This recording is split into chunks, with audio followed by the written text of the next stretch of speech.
নমস্কার বন্ধুরা, আশা করি তোমরা ভালো আছো। আমিও ভীষণ ভালো আছি বন্ধুরা।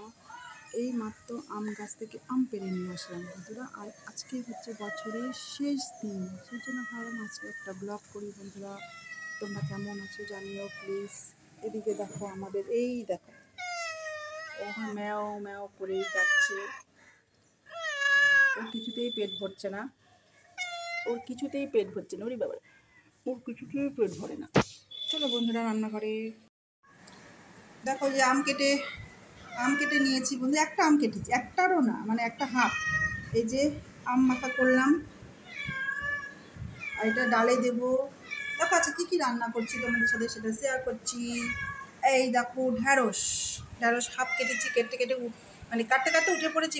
মনে পড়লো একটা ভিডিও করে দিয়েছি, মানে ভিডিও বলতে ব্লগটা করি। এদিকে দেখো আলু কেটে ফেলেছি, এবার আলু ভাজবো। এই প্রেশার কুকারে দেখো মুসুরির ডাল সেদ্ধ বসিয়ে দিয়েছি।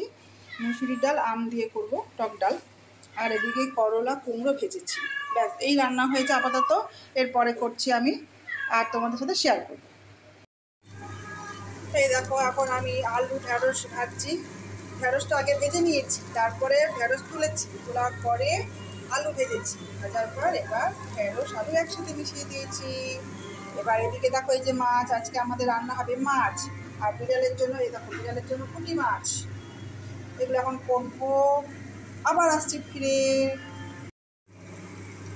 এখন বাজে 12টা, মোটামুটি আমার রান্না সব কমপ্লিট, কিন্তু এখন মাছ হচ্ছে। দেখো মাছের মশলা কষানো হচ্ছে।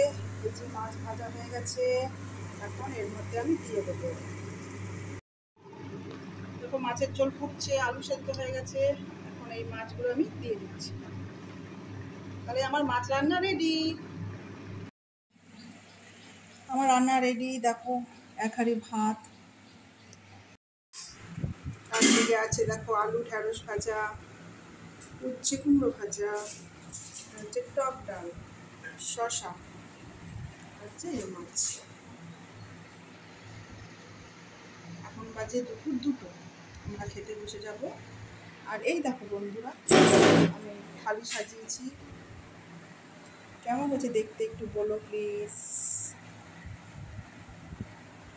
থালিতে আমি জায়গা করে উঠতে পারলাম না, তাই রসগোল্লারও দেখানো হয়। এই দেখো 2টো রসগোল্লা।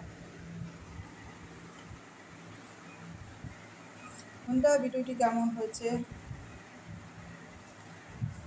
ভালো লাগলে লাইক কমেন্ট শেয়ার করো। Good bye, tata.